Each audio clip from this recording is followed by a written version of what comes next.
নমস্কার বন্ধুরা, আমাদের চ্যানেলে স্বাগতম। ডিএ নিয়ে একটি গুরুত্বপূর্ণ আপডেট। তো বন্ধুরা, ডিএ নিয়ে এই মুহূর্তে গুরুত্বপূর্ণ আপডেটটি হচ্ছে ঋণে জর্জরিত পশ্চিমবঙ্গ সরকার কেন ডিএ বাড়াচ্ছে না বাংলা সরকারি কর্মীদের জন্য, জানা গেল আসল কারণ। তো বন্ধুরা, ডিএ সংক্রান্ত আপডেটটি নিয়ে আমরা স্টেপ বাই স্টেপ আলোচনা করব। তো অবশ্যই আপনারা ভিডিওটি স্কিপ না করে অবশ্যই পুরোটা দেখবেন।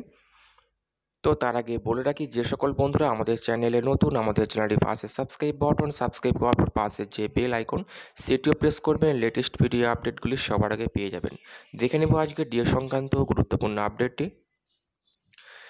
নতুন বছর পড়তে না পড়তেই সকল কেন্দ্রীয় সরকারি কর্মীদের মধ্যে আশা ছিল এবার অষ্টম বেতন কমিশন গঠন করা হবে।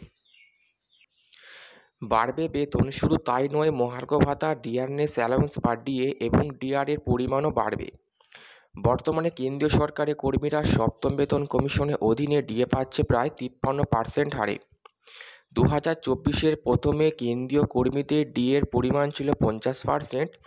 এরপর দীপাবলির আগে সেই ডিএর পরিমাণ গিয়ে দাঁড়ায় 53-তে।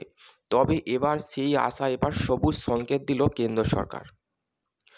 সূত্রের খবর, গতকাল অর্থাৎ বৃহস্পতিবার অষ্টম বেতন কমিশন গঠন অনুমোদন দিল কেন্দ্রীয় মন্ত্রিসভা। কেন্দ্রীয় তথ্য ও সম্প্রচার মন্ত্রী অশ্বিনী বৈষ্ণব জানিয়েছেন যে খুব শীঘ্রই কমিটি চেয়ারম্যান এবং 2 সদস্যকে নিয়োগ করা হবে। কেন্দ্রীয় সরকারি কর্মীদের বেতন এবং মহার্ঘ ভাতার কাঠামো নির্ধারণ করে এই বেতন কমিশন। এমনকি কর্মীদের বেতন বৃদ্ধির বিষয়েও সিদ্ধান্ত নেয় কমিশন। 2025-এর বাজেট ঘোষণার আগে এই কমিশন গড়ে ওঠায় ঘোষণায় বেশ খুশি কেন্দ্রীয় কর্মীরা। কিন্তু এই কমিশন কবে স্থাপনা করা হয় এবং তার নির্দিষ্ট তারিখ এখনও পর্যন্ত জানা হয়নি। কেন্দ্রীয় মন্ত্রী অবশ্য ঘোষণা করেছেন 2026 সালের মধ্যে কমিশন গঠন করা হবে। সপ্তম কেন্দ্রীয় বেতন কমিশনের সুপারিশ অনুসারে কর্মীদের বেতন কাঠামো 2016 সাল থেকে কার্যকর হয়। তার মেয়াদ রয়েছে 2026 সাল পর্যন্ত এবং বর্তমানে কেন্দ্রীয় সরকারি কর্মীদের ন্যূনতম মূল বেতন মাসে 18,000 টাকা। এর আগে ষষ্ঠ বেতন কমিশনে মাসে 7,000 টাকা ছিল কেন্দ্রীয় কর্মীদের ন্যূনতম মূল বেতন। তবে নয়া অষ্টম কমিশন গঠনের পর কেন্দ্রীয় সরকারি কর্মীদের ন্যূনতম মাসিক বেতন কত হবে সেই ব্যাপারে এখনও পর্যন্ত কিছু জানানো হয়নি। এদিকে বাংলা সরকারি কর্মীদের মুখে হাসি যেন পরিণত পেয়েছে দুঃখে।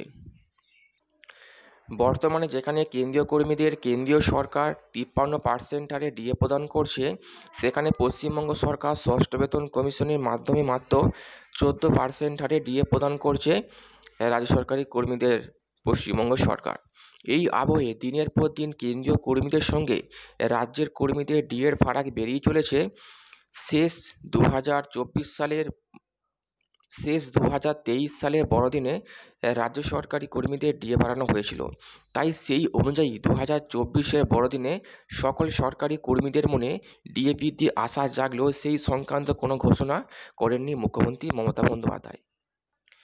এদিকে কেন্দ্রীয় সরকারের অষ্টম বেতন কমিশন গঠন নিয়ে সম্প্রতি সোশ্যাল মিডিয়ায় বিজেপি নেতা শুভেন্দু অধিকারী রাজ্য সরকারকে ধিক্কার জানিয়ে লিখলেন, সপ্তম বেতন কমিশনের সংস্কারকে আরও এগিয়ে নিয়ে যাওয়ার ক্ষেত্রে প্রধানমন্ত্রী নরেন্দ্র মোদী কেন্দ্রীয় অষ্টম পে কমিশনে অনুমোদন দিয়েছেন, যার ফলে 49 লক্ষেরও বেশি কেন্দ্রীয় সরকারি কর্মী এবং পেনশনভোগী উপকৃত হবেন।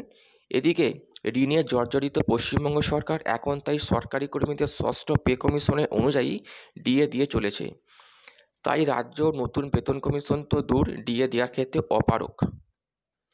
জানা গিয়েছে পশ্চিমবঙ্গে 1970 সালের পে কমিটি গঠন করা হয়েছিল। এই কারণে কেন্দ্রে যখন পঞ্চম বেতন কমিশন কার্যকর হয় তখন রাজ্যে চতুর্থ কমিশন আসে, আর কেন্দ্রের সপ্তমের জায়গায় রাজ্যে বর্তমানে ষষ্ঠ বেতন কমিশন কার্যকর হয়েছে। যদিও মুখ্যমন্ত্রী মমতা বন্দ্যোপাধ্যায়ের সরকার যে খুব শীঘ্রই তাদের সিদ্ধান্ত থেকে সরে আসবেন তা কিন্তু নয়, কারণ মুখ্যমন্ত্রী মমতা বন্দ্যোপাধ্যায় স্পষ্ট বলে দিয়েছেন যে তাদের পক্ষে সম কেন্দ্রীয় হারে ডিএ দেওয়া সম্ভব নয়। তো বন্ধুরা, এই ছিল ডিএ সংক্রান্ত গুরুত্বপূর্ণ আপডেট। কেমন লাগলো কমেন্ট করবেন, লাইক করতে ভুলবেন না। পরবর্তী আপডেট পাওয়ার জন্য আমাদের চ্যানেলটিকে সাবস্ক্রাইব করে রাখবেন। থ্যাংক ইউ বন্ধুরা ভিডিওটি দেখার জন্য।